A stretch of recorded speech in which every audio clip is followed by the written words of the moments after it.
Harrison Ford thought the world had already written his ending, but when his truck broke down outside a forgotten garage, he met a man who reminded him that engines and legacies only stop when we stop turning them.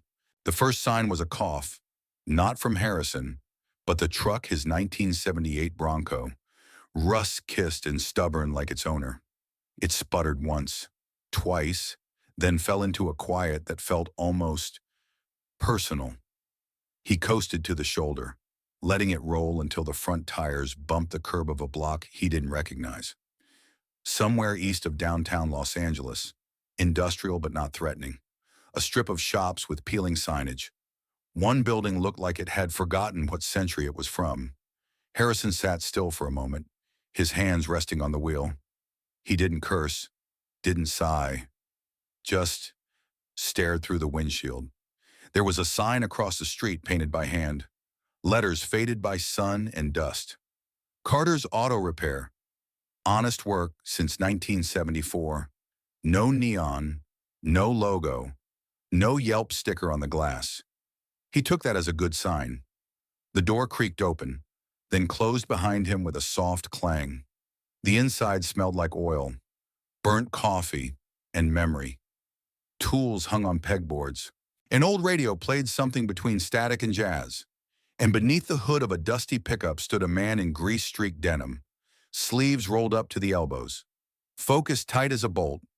"Excuse me," Harrison said, voice low but firm. The man didn't look up. "If it's a Tesla, I can't help you." "It's a '78 Bronco," Harrison answered. That got his attention. The man straightened slowly, wiped his hands on a red rag that looked older than some presidents. His face was lined, not just with age, but with hours, decades spent squinting under hoods. He studied Harrison's face for half a second too long, as if something tickled memory, then let it go. "Push her," and the man asked. "She's dead. I've seen worse." The two men stood there, neither rushing. Harrison finally nodded. "I'll steer. You want the back?" No, thanks." The man walked past him, hands still dirty, and with a surprising strength, began pushing the Bronco through the open garage door. Harrison didn't offer help. He just watched. There was something in the way the man moved, not fast, but precise, like someone who didn't waste effort proving anything. The hood popped with a practiced flick. The man leaned in, squinting at something only he understood. Harrison hovered nearby, uncertain whether to speak. "You're not from around here," the man said, not looking up. "No," Harrison replied. A beat of silence. "Tourist?" Nobody said again. Then, after a pause, just passing through, another silence, the kind that wasn't awkward, just unfinished. The man wiped his hands again. "Name's Henry." "Harrison." Henry gave him a look, half curiosity, half knowing, but said nothing. Just turned back to the engine. Outside, the wind picked up, rustling an old banner half torn from the awning. Inside, under the hood, something hissed softly. It was, in a strange way, the beginning of something, though neither man knew that yet. Before we dive in, let us know where you're watching from today, and if you like this story, don't forget to subscribe. Henry worked like the engine owed him something. His hands, though stiff with age, moved with the kind of precision that comes not from education, but from repetition. Thousands of bolts, tens of thousands of turns. The socket wrench clicked in rhythm, like a clock trying to remember the right hour. Harrison stood a few feet away, arms crossed, eyes scanning the walls more than the man. The shop felt suspended in time. A rotary phone sat next to a mug stained with rings of coffee long evaporated. A Polaroid photo faded, curled at the corners, showed a much younger Henry, holding a wrench like it was a sword. There was someone beside him. Maybe a brother. Maybe not. No names. No captions. Just fragments. "You always work alone?" Harrison asked, his voice cutting gently through the room. Henry grunted. "Always did. Can't afford to trust idiots with machines that can kill people?" Harrison offered a faint smirk. "Fair. Henry adjusted a hose clamp, wiped his brow with the back of his wrist, then paused. Just for a second, his hand hovered over his chest, subtle, but Harrison saw it. "You all right, yeah?" Henry replied too quickly. "Just tight air. Been raining in my bones all week." Harrison didn't push. He'd heard men say things like that before, men who worked through broken ribs and bleeding lungs, the kind who feared rest more than pain. Henry leaned back over the engine, his breath slightly more labored now. The light from a hanging lamp flickered as if on cue. A low hum filled the silence, the kind only machines and old buildings knew how to make. "You're good at this," Harrison said after a moment. Henry didn't look up. 50 years. If I wasn't, I'd be dead. Or sued." Another pause. "I meant it as a compliment." Henry glanced up. Finally, there was something softer in his face for a split second. Then, just like that, it was gone. "I don't get a lot of compliments in here. Only complaints.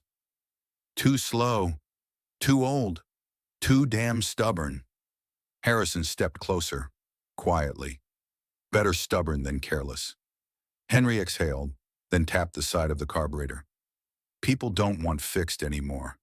They want replaced, fast, flashy. No time for anything real." Harrison nodded. "You ever think about retiring?" Henry straightened. For a second. Just one.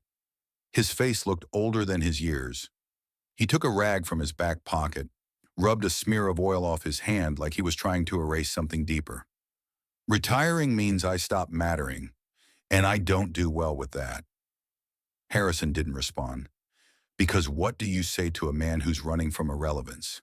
Instead, he just asked, "You need a break?" Henry shook his head. "Nah, one more bolt." His hand moved toward the engine again. But this time, it trembled, and outside, the wind knocked that old banner completely loose. The Bronco ran again. Not perfectly, a belt still whined when it idled, but it moved, and that was enough. Back at home, Harrison stood in his kitchen, hands wrapped around a mug of tea that had gone cold.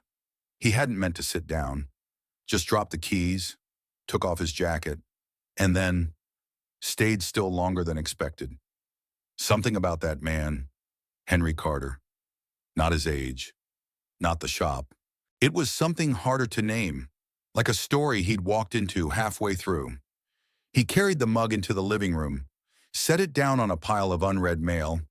The glow from his laptop screen blinked softly. He hadn't used it much lately, hadn't felt the need. But now, he sat, opened the lid, and typed into the search bar Carter's Auto Repair Los Angeles.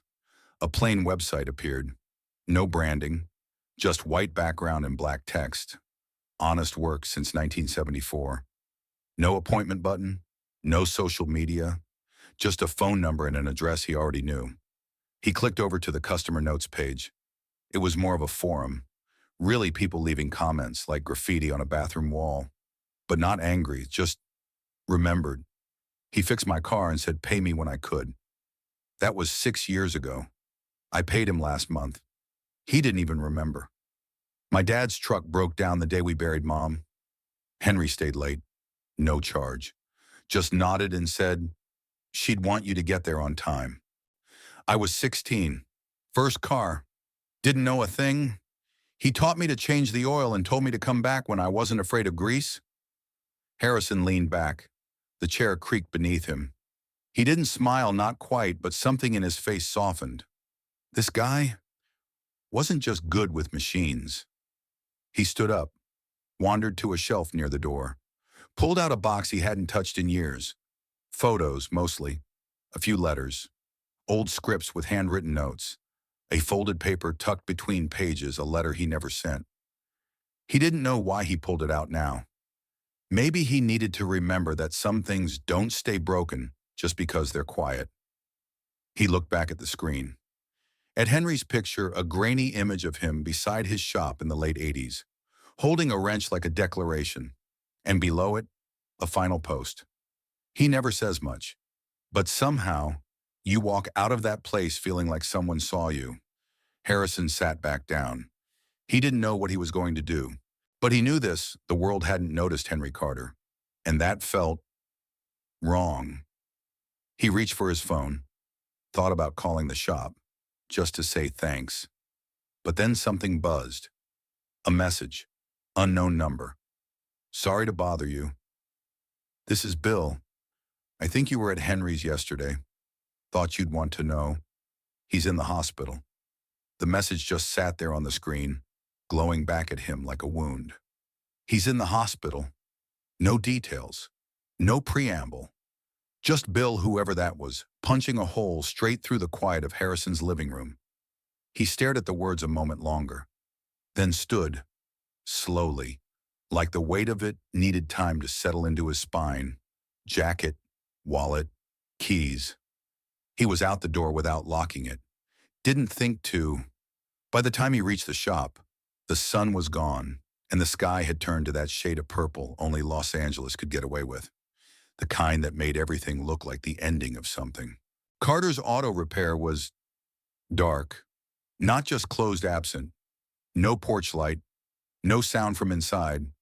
The garage bay, once breathing with low mechanical life, sat still. The kind of still that didn't wait for morning. Harrison parked across the street, left the engine running. He got out, approached slowly, as if the shop might wake up if he stepped too hard. There was a piece of paper taped to the door. Crooked, weather curling its corners. He pulled it loose. Closed indefinitely. That was it. No apology. No contact info. No explanation. Just the kind of phrase that carried too much weight in too few words. He stood there for a while, holding the note, listening to the quiet of a place that used to hum. Then, hey, a voice from across the street. He turned, a man in his 60s. Maybe he stood outside a laundromat with a faded sign and flickering neon. Flannel shirt, eyes like he hadn't slept. You're the guy from the other night. Right. Harrison nodded cautiously. I guess. The man crossed the street slowly, like someone used to moving through silence. I'm Bill. I run the place over there. Been watching Henry's shop for years. A pause. I'm the one who messaged you. Harrison folded the note, slid it into his jacket. What happened? Bill sighed, looked down at his shoes. He collapsed. Day after you came in, I think. Another customer found him bent over under the hood. Said he was muttering something about finishing the job. Paramedics said it wasn't the first time. Harrison looked at the bay doors, at the chain wrapped around the handles. It looked wrong, like handcuffs on a monument. Which hospital, county general? Been there 3 days. Another pause. Wind kicked a plastic bag across the pavement. Bill lowered his voice. He's not doing great, and the thing is, nobody's really left to fight for him. He didn't have family, it's just the shop. Harrison looked down at his hands, the same hands that had flown planes, carried weapons, signed contracts worth millions, and they suddenly felt small. He didn't say anything. He just turned, walked back to the Bronco, and got in. Because some things don't wait for morning. And this wasn't about a truck anymore. Hospitals always felt louder at night, not in sound but in presence. The beeping monitors, the whisper of rubber soles on tile, the flicker of fluorescent lights trying too hard to feel warm. It was the kind of place that stripped people down to the essentials. No costumes, no roles, just the body, and whatever will was left in it. Harrison walked the halls slowly, one hand tucked into the pocket of his jacket, the other brushing the wall every few steps. He didn't know why. A nurse at the front desk had recognized him. She didn't ask for a selfie, which he appreciated. He's in 317, she said gently. He's stable, mostly quiet. He nodded once. Room 317 was dim, curtains drawn, one corner lamp on, casting a warm cone of light across Henry Carter's sleeping form. Tubes ran from his arm. The heart monitor gave a steady rhythm, soft but commanding. Harrison stood at the door for a long time before stepping in. He didn't speak. just pulled a chair up beside the bed and sat, resting his elbows on his knees. Watching, Henry looked smaller now, not just physically, like someone had turned down the volume on his presence. The rough edges were still there, the calloused hands, the grease under his nails, but his face looked unfinished, like a chapter left open. Then, without warning, Henry opened one eye. Just one. Damn, he rasped. Your truck again. Harrison blinked, caught off guard, then gave a low, dry laugh. Still running. Thanks to you, Henry grunted. A tiny grin tugged at the corner of his mouth before vanishing. He shifted, winced, then stilled. You came all this way to say that I came to check on you. Henry's eyes drifted toward the ceiling. Doctors say the engine's shot. Heart's tired of cooperating. Can they fix it? Henry shrugged. The wires on his chest moved as he did. Not like a carburetor. They want to talk about options. I told them I've had enough options in life. Harrison leaned back, folded his hands together. I want to help. Henry didn't answer. I can cover the hospital bills, Harrison continued, quietly. No press, no foundation names. Just help. Henry turned his head slowly. His eyes weren't angry, just steady. No. The word sat in the room like a stone. I don't take handouts, he said, especially not from movie stars with guilt complexes. Harrison flinched. Not visibly, but inside something recoiled. It's not guilt. Then what is it? A pause. I don't know, Harrison admitted. Maybe I just don't like the idea of people like you disappearing. Henry closed his eyes again. We all disappear. Sooner or later. Another long silence. Then, softly, Harrison said, but what you built doesn't have to. Henry didn't respond, but the grip on his blanket tightened, just slightly. Harrison didn't return the next day. He gave it space. Thought Henry might need that. Or maybe he was just giving himself time to figure out what came next. But the silence stuck with him. That room, that line, we all disappear. It looped in his mind like a skipped record. Not haunting, just unfinished. 3 days later, he went back. Room 317 looked the same, smelled the same like antiseptic and warmed over soup. But this time, Henry was sitting up, not asleep, reading something. A shop manual, dog-eared, pages smudged with years of ink and grease.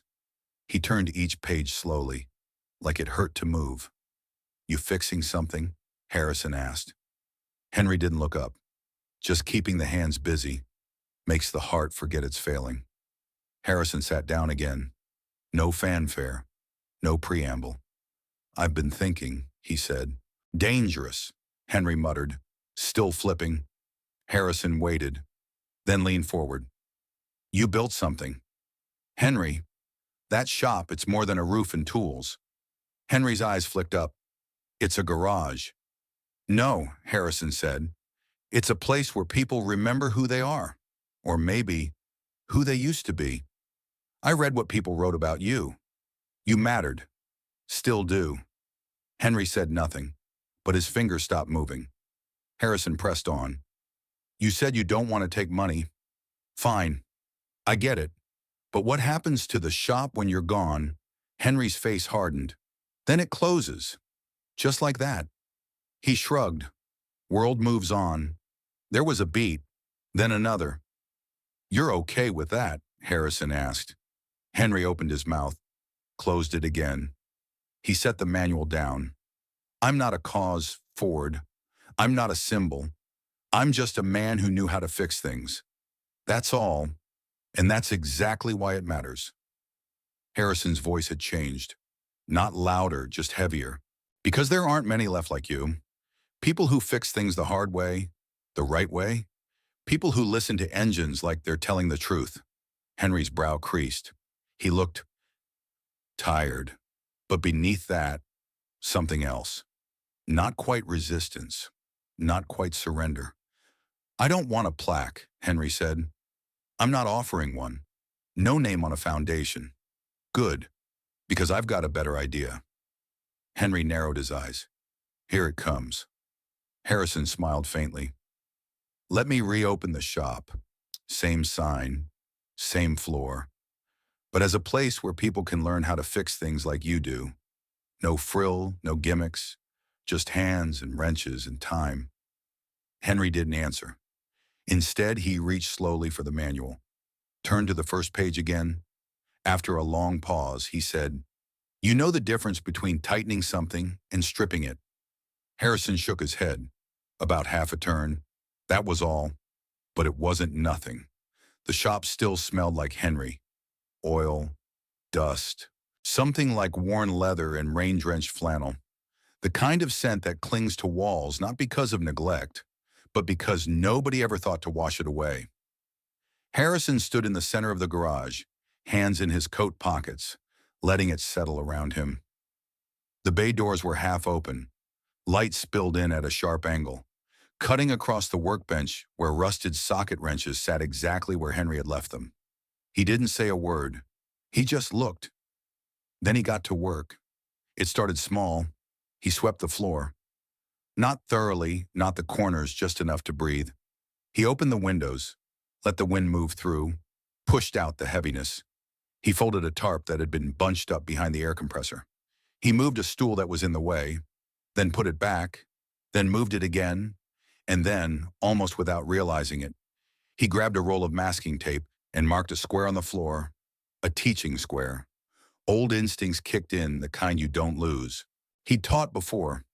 Pilots, crews, young people who didn't even know how to hold a wrench, let alone fix an aircraft.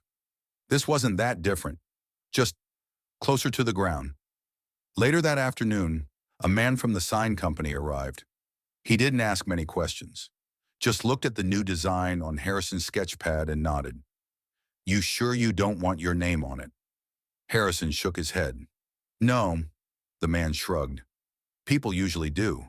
Not this time. The mock-up read, The Henry Carter Technical Garage.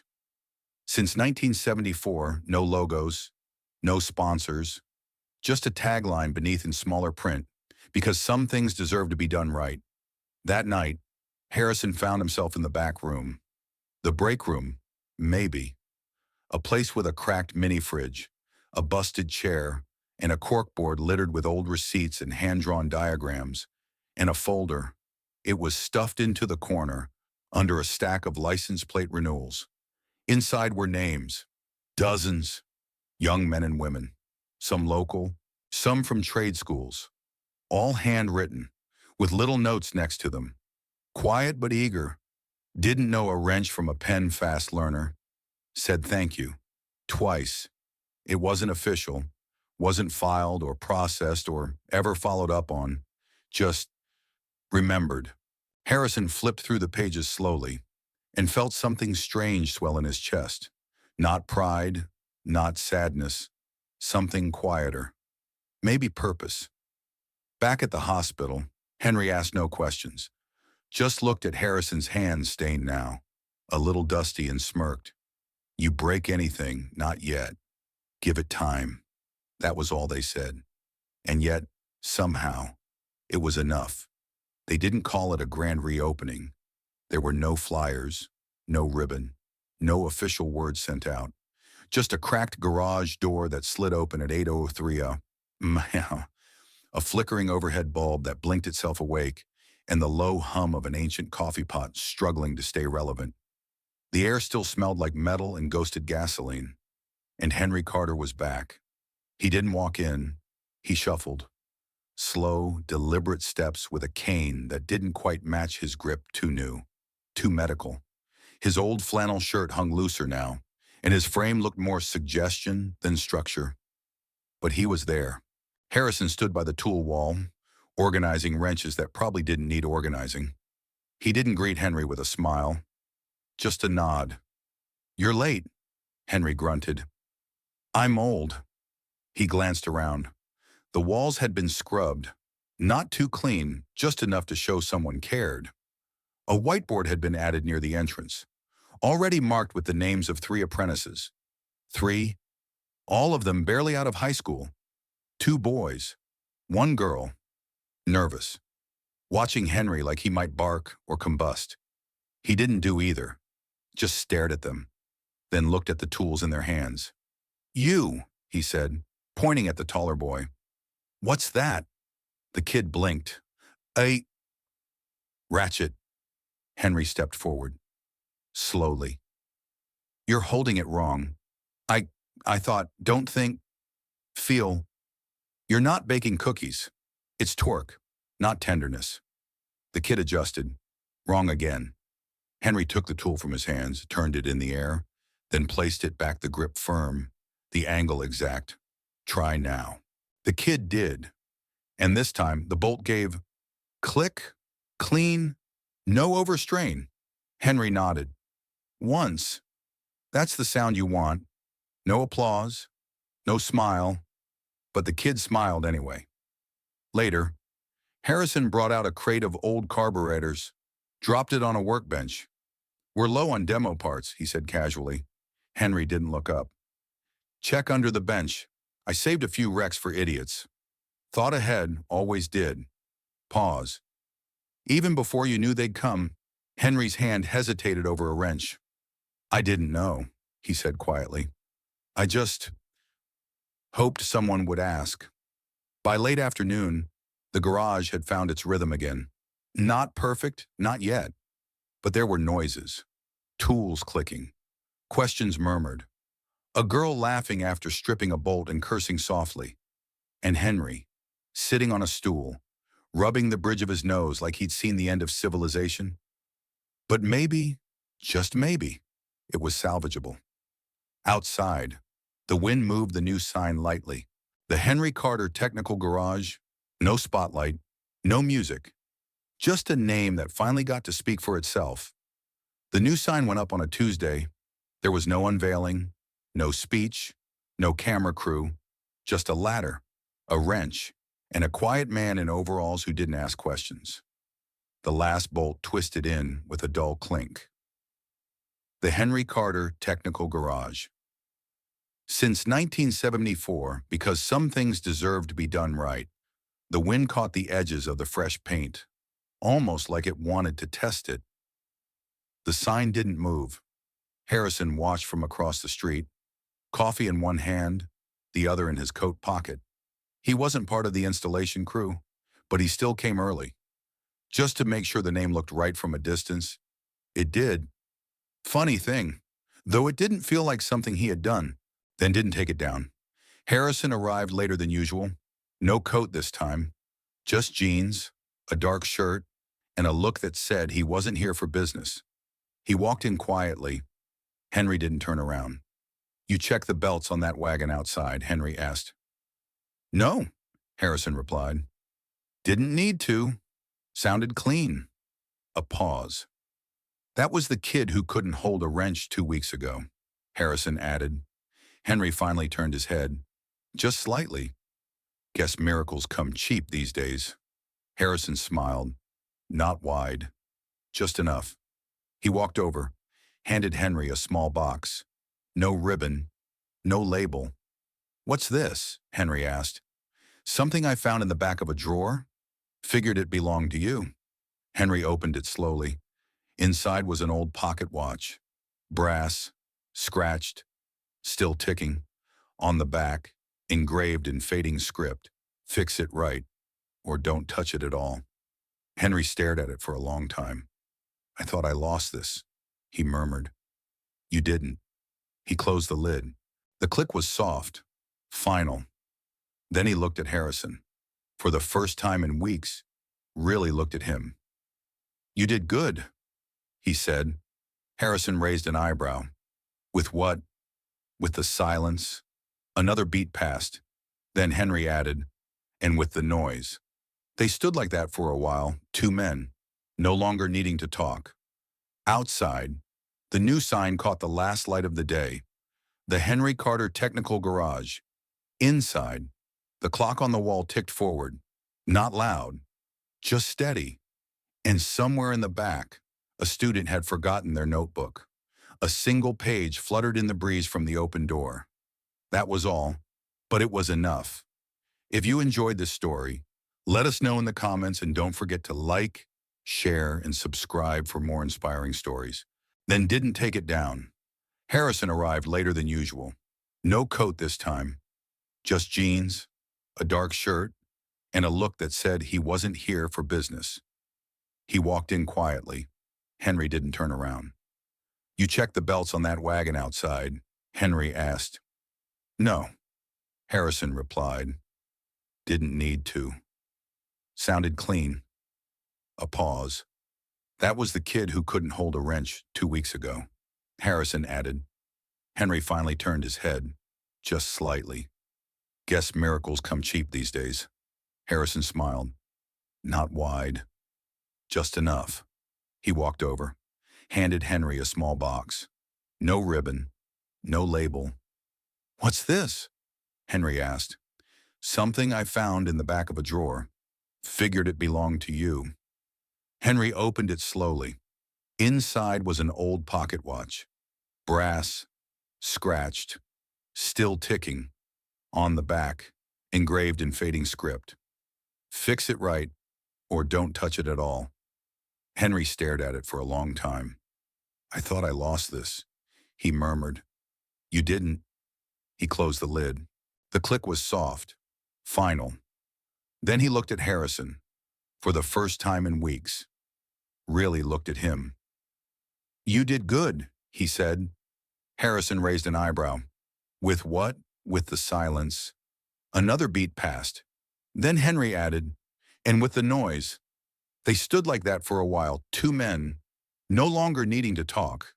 Outside, the new sign caught the last light of the day. The Henry Carter Technical Garage.